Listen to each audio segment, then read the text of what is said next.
3.2.1 Functions of Language.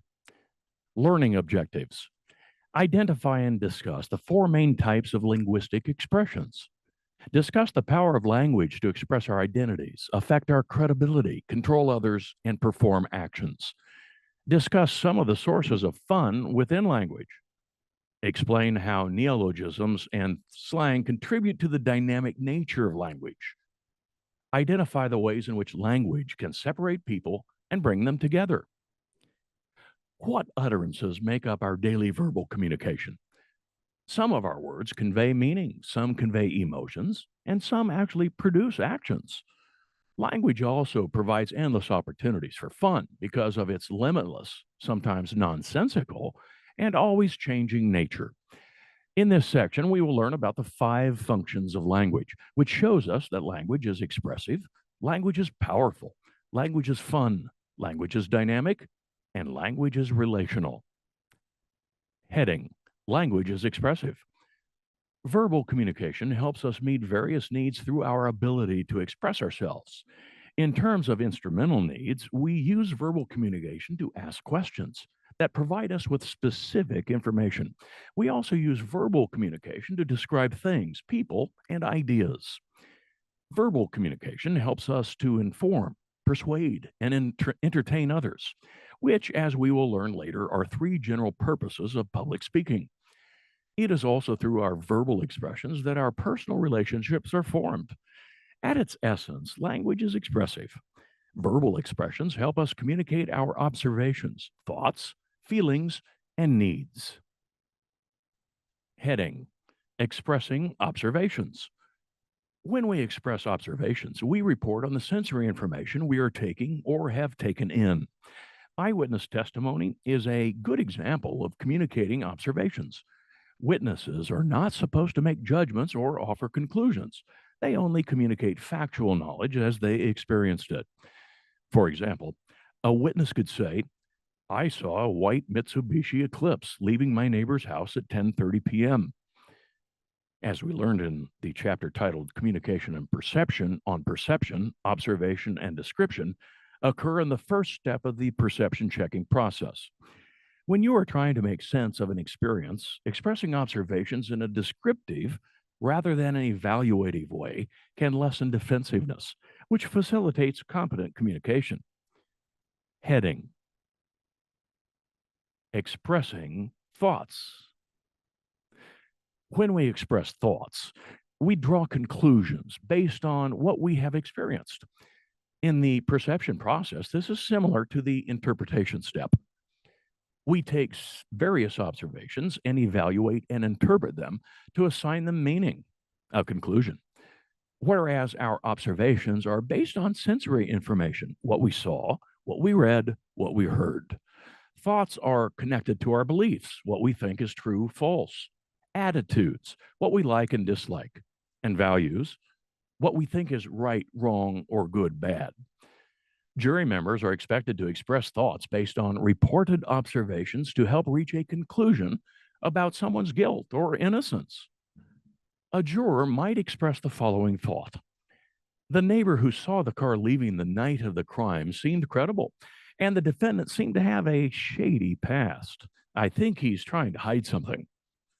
Sometimes people intentionally or unintentionally express thoughts as if they were feelings.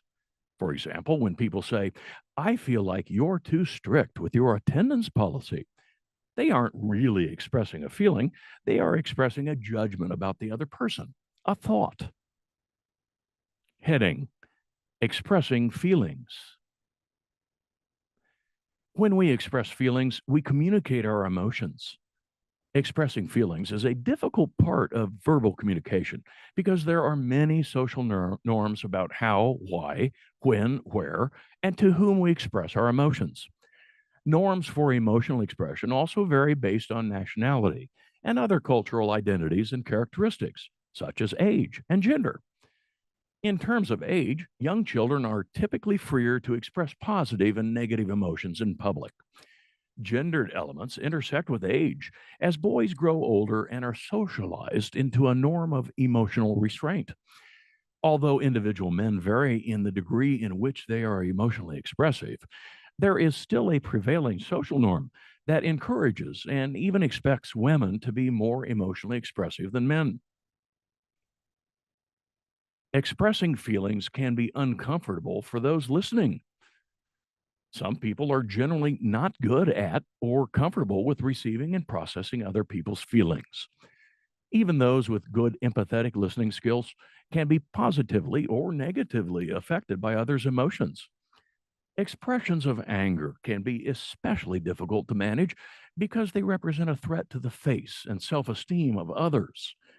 Despite the fact that expressing feelings is more complicated than other forms of expression, emotional sharing is an important part of how we create social bonds and empathize with others, and it can be improved.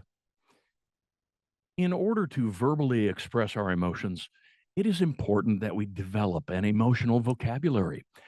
The more specific we can be when we are verbally communicating our emotions, the less ambiguous our emotions will be for the right person decoding our message. As we expand our emotional vocabulary, we are able to convey the intensity of the emotion we're feeling, whether it is mild, moderate, or intense. For example, happy is mild, delighted is moderate, and ecstatic is intense. Ignored is mild, rejected is moderate, and abandoned is intense. In a time when so much of our communication is electronically mediated, it is likely that we will communicate emotions through the written word in an email text or instant message. We may also still use pen and paper when sending someone a thank you note, a birthday card, or a sympathy card. Communicating emotions through the written or typed word can have advantages such as time to compose your thoughts and convey the details of what you're feeling. There are also disadvantages in that important context and nonverbal communication can't be included. Things like facial expressions and tone of voice offer much insight into emotions that may not be expressed verbally.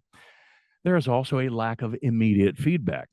Sometimes people respond immediately to a text or email, but think about how frustrating it is when you text someone and they don't get back to you right away. If you're in need of emotional support or want validation of an emotional message you just sent, waiting for a response could end up negatively affecting your emotional state. Heading: Expressing needs. When we express needs, we are communicating in an instrumental way to get us or help us get things done. Since we almost always know our needs more than others do, it's important for us to be able to convey those needs to others. Expressing needs can help us get a project done or work to help us navigate the changes of long term romantic partnership. Not expressing needs can lead to feelings of abandonment, frustration, or resentment. For example, if one romantic partner expresses the following thought, I think we're moving too quickly in our relationship, but doesn't also express a need, the other person in the relationship doesn't have a guide for what to do in response to the expressed thought, stating, I need to spend some time with my hometown friends this weekend. Would you mind if I went home by myself? Would likely make the expression more effective. Be cautious of letting evaluations or judgments sneak into your expressions of need. Saying, I need you to stop suffocating me, really expresses a thought feeling mixture more than you need. Heading: Language is powerful. The contemporary American philosopher David Abram wrote, only if words are felt, bodily presences like echoes or waterfalls, can we understand the power of spoken language to influence, alter, and transform the perceptual world. This statement encapsulates many of the powerful features of language. Next, we will discuss how language expresses our identities. Heading: Language expresses our identities. In the opening to this chapter, I recounted how an undergraduate class in semantics solidified my love of language. I could have continued on to say that I have come to think of myself as a word nerd. Words or phrases like that express who we are and contribute to the impressions that others make of us. We've already learned about identity needs and impression management and how we all use verbal communication strategically to create a desired impression. But how might the label word nerd affect me differently if someone else placed it on me? The power of language to express our identities varies depending on the origin of the label, self chosen or other imposed, and the context. People are usually comfortable with the language they use to describe their own identities, but may have issues with the labels others place on them. In terms of context, many people express their Irish identity on St. Patrick's Day, but they may not think much about it over the rest of the year. There are many examples of people who have taken a label that was imposed on them, one that usually has negative connotations, and intentionally used it in ways that counter previous meanings. Some country music singers and comedians have reclaimed the label redneck, using it as an identity marker they are proud of rather than a pejorative term. Other examples of people reclaiming identity labels is the Black is Beautiful movement of the 60s that repositioned Black as a positive identity marker for African Americans, and the queer movement of the 1980s and 90s that reclaimed queer as a positive identity marker for some gay, lesbian, bisexual, and transgender people. Even though some people embrace reclaimed words, they still carry their negative connotations and are not openly accepted by everyone. Heading: Language affects our credibility. One of the goals of this chapter is to help you be more competent with your verbal communication. People make assumptions about your credibility based on how you speak and what you say. Even though we've learned that meaning is in people rather than words, and that the rules that govern verbal communication, like rules of grammar, are arbitrary, these norms still mean something. You don't have to be a perfect grammarian to be perceived as credible. In fact, if you followed the grammar rules for written communication to the letter, you would actually sound pretty strange, since our typical way of speaking isn't as formal and structured as writing. But you still have to support your ideas and explain your conclusions you make to be seen as competent. You have to use language clearly and be accountable for what you say in order to be seen as trustworthy. Using informal language and breaking social norms we've discussed so far wouldn't enhance your credibility during a professional job interview, but it might with your friends at a tailgate party. Politicians know that the way they speak affects their credibility, but they also know that using words that are too scientific or academic can lead people to perceive them as eggheads, which would hurt their credibility. Politicians and many others in leadership positions need to be able to use language to put people at ease, relate to others, and still appear confident and competent. Heading: Language is a means of control. Control is a word that has negative connotations, but our use of it here can be positive, neutral, or negative. Verbal communication can be used to reward and punish. We can offer verbal communication in the form of positive reinforcement to praise someone. We can withhold verbal communication or use it in a critical, aggressive, or hurtful way as a form of negative reinforcement. Directives are utterances that try to get another person to do something. They can range from a rather polite ask or request to a more forceful command or insist. Context informs when and how we express directives and how people respond to them. Promises are often paired with directives in order to persuade people to comply, and those promises, whether implied or stated, should be kept in order to be an ethical communicator. Keep this in mind to avoid arousing false expectations on the part of the other person. Rather than verbal communication being directed at one person as a means of control, the way we talk creates overall climates of communication that may control many. Verbal communication, characterized by empathy, understanding, respect, and honesty, creates open climates that lead to more collaboration and more information exchange. Verbal communication that is controlling, deceitful, and vague creates a closed climate in which people are less willing to communicate and less trusting. Heading: Language is performative. Some language is actually more like an action than a packet of information. Saying, I promise, I guarantee, or I pledge does more than convey meaning. It communicates intent. Such utterances are called commissives, as they mean a speaker is committed to a certain course of action. Of course, promises can be broken, and there can be consequences, but other verbal communication is granted official power that can guarantee action.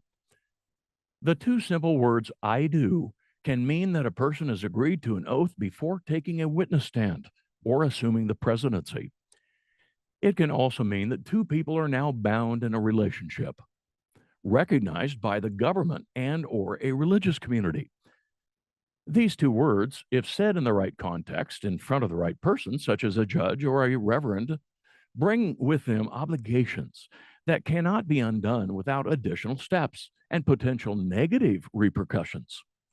In that sense, language is much more than mere words. 3.2.5 Performative language can also be a means of control, especially in legal contexts. In some cases, the language that makes our laws is intentionally vague. In courts all over the nation, the written language intersects with spoken language as lawyers advocate for particular interpretations of the written law. The utterances of judges and juries set precedents for reasonable interpretations that will then help decide future cases. Imagine how powerful the words, we, the jury, find the defendant, seem to the defendant awaiting his or her verdict. The sentences handed down by judges following a verdict are also performative because those words impose fines, penalties, or even death. Some language is deemed so powerful that it is regulated. Hate speech, which we will learn about more later, and slander, libel, and defamation are considered powerful enough to actually do damage to a person and have therefore been criminalized. Heading: Language is fun. Word games have long been popular. Before words with friends, there was apples to apples, boggle, Scrabble, and crossword puzzles. Writers, poets, and comedians have built careers on their ability to have fun with language and in turn share that fun with others. The fun and frivolity of language becomes clear as teachers get half-hearted laughs from students when they make puns. Jay Leno has a whole bit where he shows the hilarious mistakes people unintentionally make when they employ language. And people vie to construct the longest palindromic sentence. That's a sentence that has the same letters backward and forward. The productivity and limitlessness of language we discussed earlier leads some people to spend an inordinate amount of time discovering things about words. Two examples that I have found fascinating are palindromes and contronyms. Palindromes, as noted, are words that read the same from left to right and from right to left. Race car is a commonly cited example, but a little time spent looking through Google results for palindromes exposes many more, ranging from live not on evil to doc, note, I dissent. A fast never prevents a fatness. I diet on cod. Contronyms are words that have multiple meanings, two of which are opposites. For example, sanction can mean to allow and to prevent, and dust can mean to remove particles when used in reference to furniture, or to add particles when used in reference to a cake. These are just two examples of humorous and contradictory features of the English language. The book Crazy English by Richard Lederer explores dozens more. A fun aspect of language enjoyed by more people than a small community of word enthusiasts is humor. There are more than 100 theories of humor, but none of them quite captures the complex and often contradictory nature of what we find funny. Humor is a complicated social phenomenon that is largely based on the relationship between language and meaning.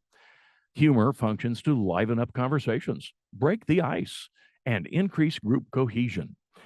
We also use humor to test our compatibility with others when a deep conversation about certain topics, like politics or religion, would be awkward.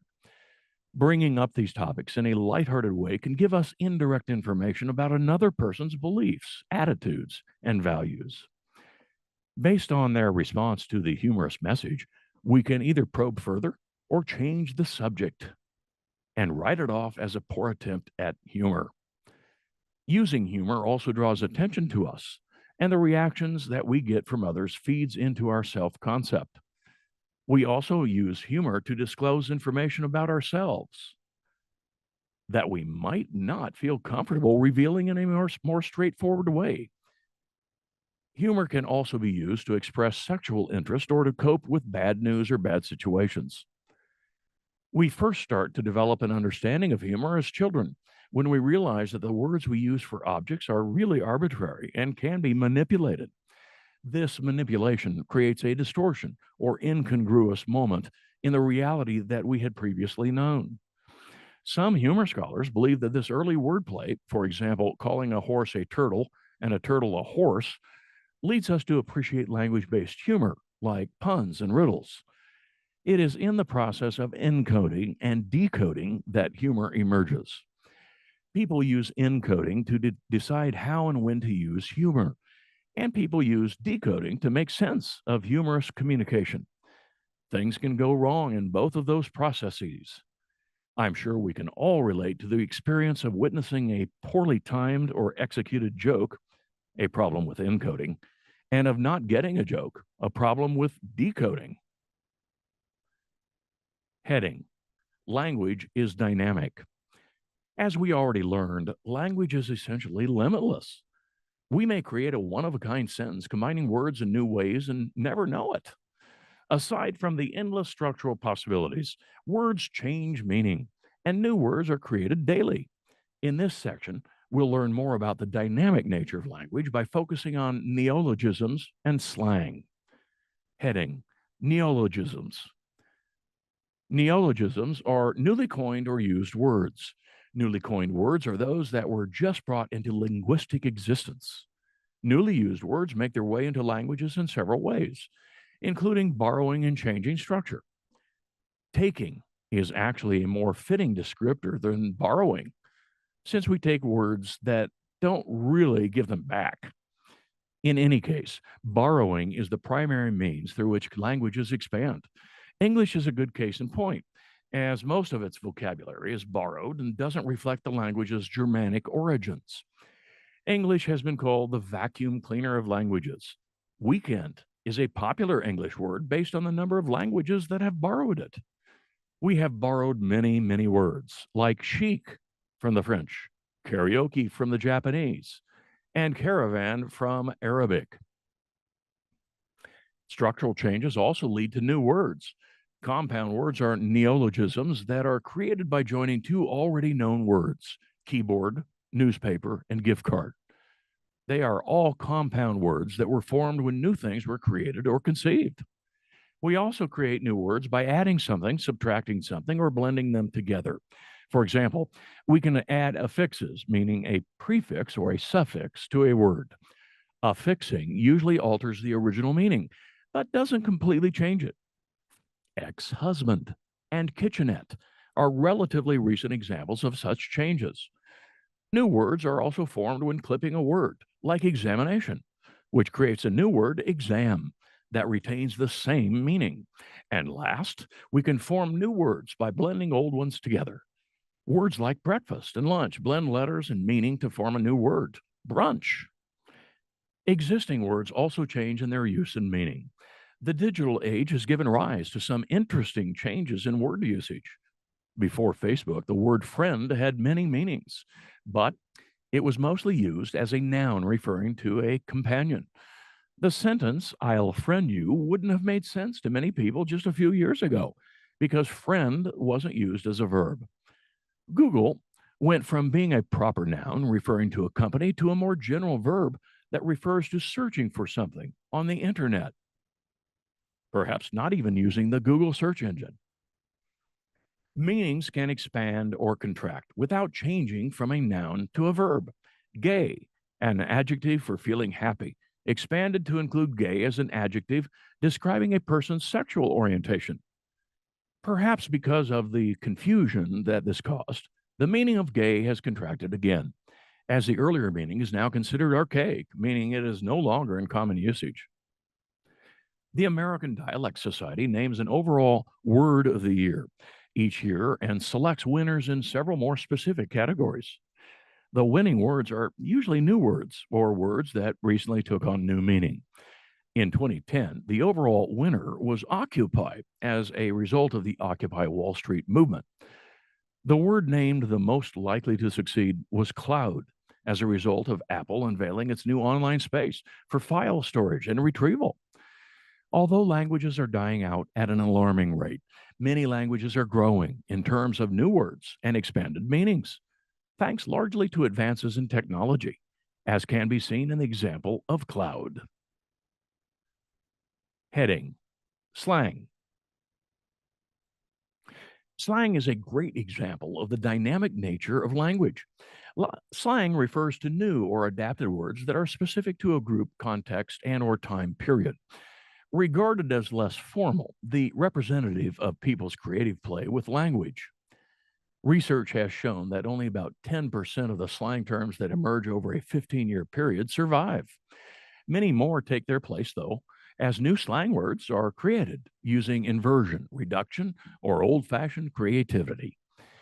Inversion is a form of wordplay that produces slang words like sick, wicked, and bad that refer to the opposite of their typical meaning. Reduction creates slang words such as pick, sec, and later from picture, second, and see you later. New slang words often represent what is edgy, current, or simply relevant in the daily lives of a group of people. Many creative examples of slang refer to illegal or socially taboo topics like sex, drinking, and drugs. It makes sense that developing an alternative way to identify drugs or talk about taboo topics could make life easier for the people who partake in such activities. Slang allows people who are in the know to break the code and presents a linguistic barrier for unwanted outsiders.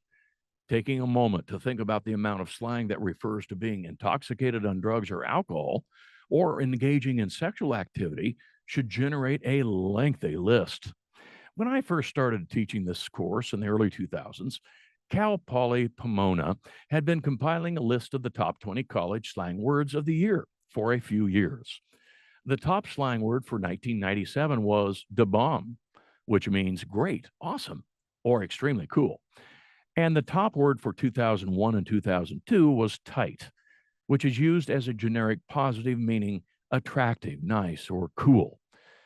Unfortunately, the project didn't continue, but I still enjoy seeing how the top slang words change and sometimes recycle and come back.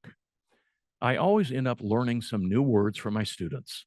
When I ask a class what the top college slang word should be for 2011, they suggested deuces, which is used when leaving an alternative to goodbye and stems from another verbal and nonverbal leaving symbol, holding up two fingers for peace, as if to say, peace out.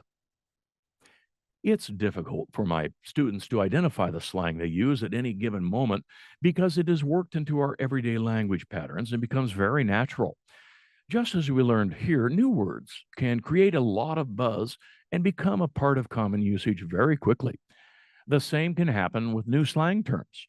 Most slang terms also disappear quickly, and their alternative meaning fades into obscurity. For example, you don't hear anyone using the word macaroni to refer to someone cool or fashionable.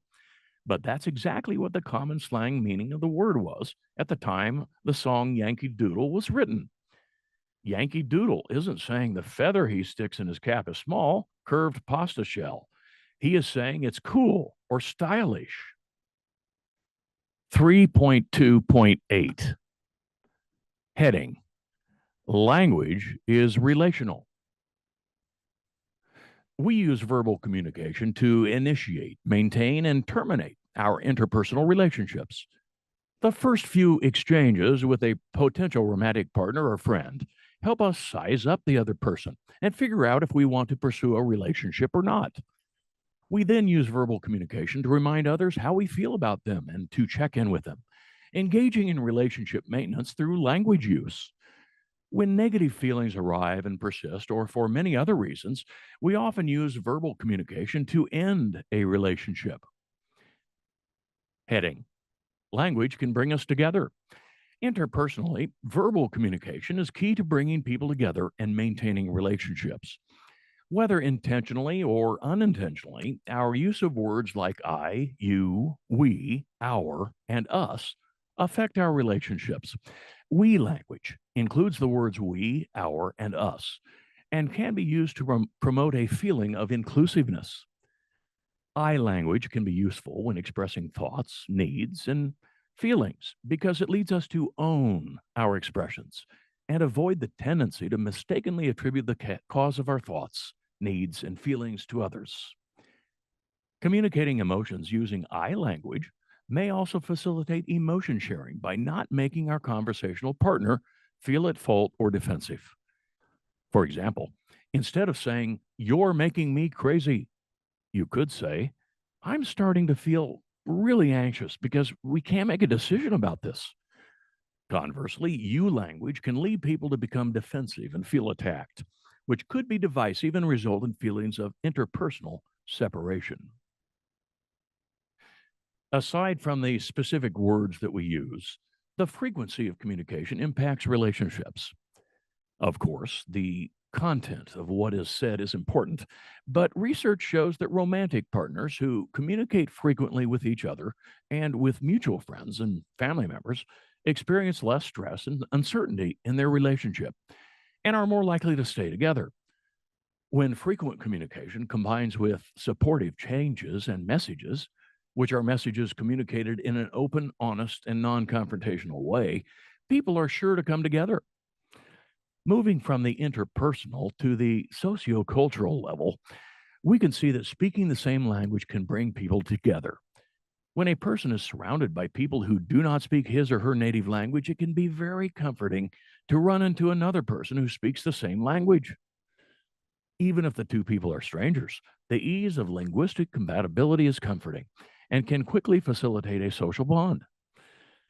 We've already learned that language helps shape our social reality, so a common language leads to some similar perspectives. Of course, there are individual differences within a language community, but the power of shared language to unite people has led to universal language movements that advocate for one global language.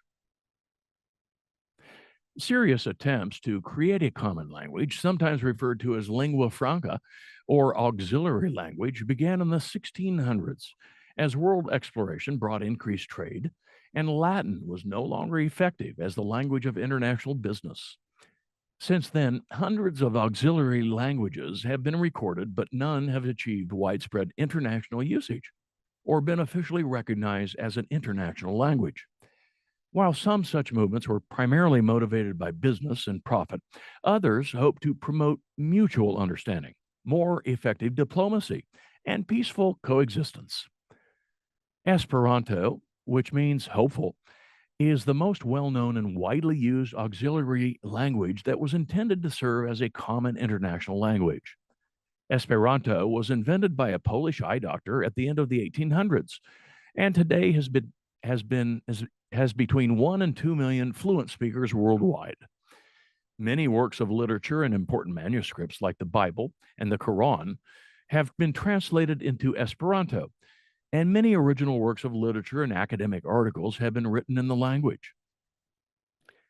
Some countries also broadcast radio programs in Esperanto.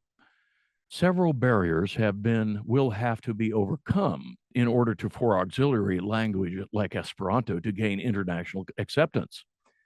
First, there would have to be a massive effort to put into a period of simultaneous learning.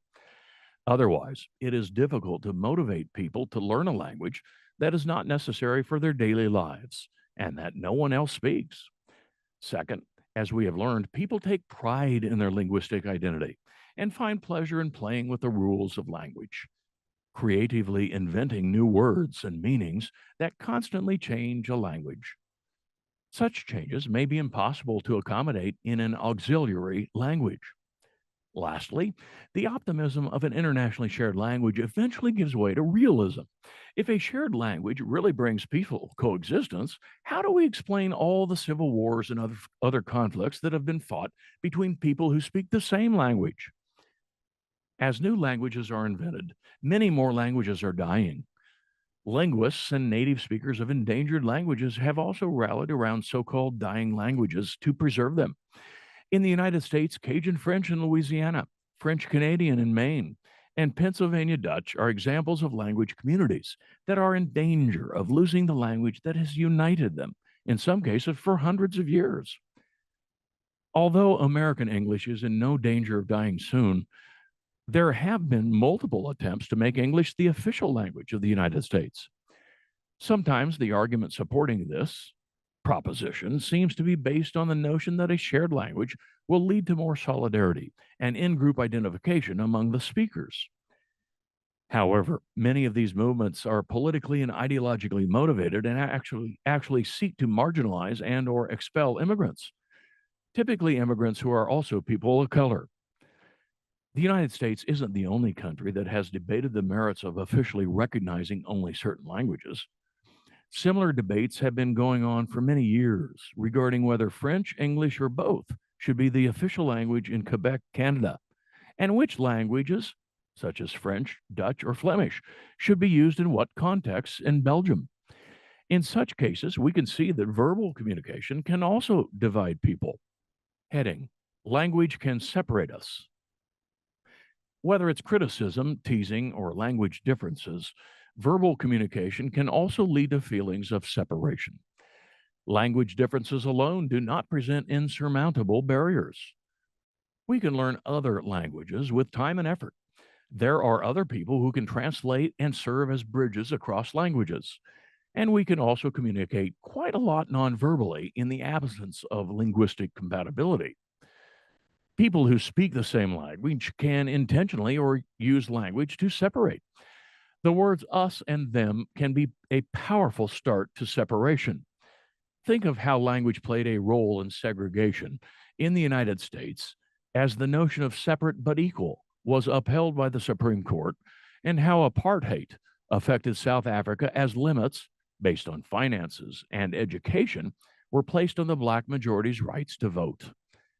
Symbols, both words and images, were a very important part of Hitler's rise to power in the 1930s and 40s in Europe.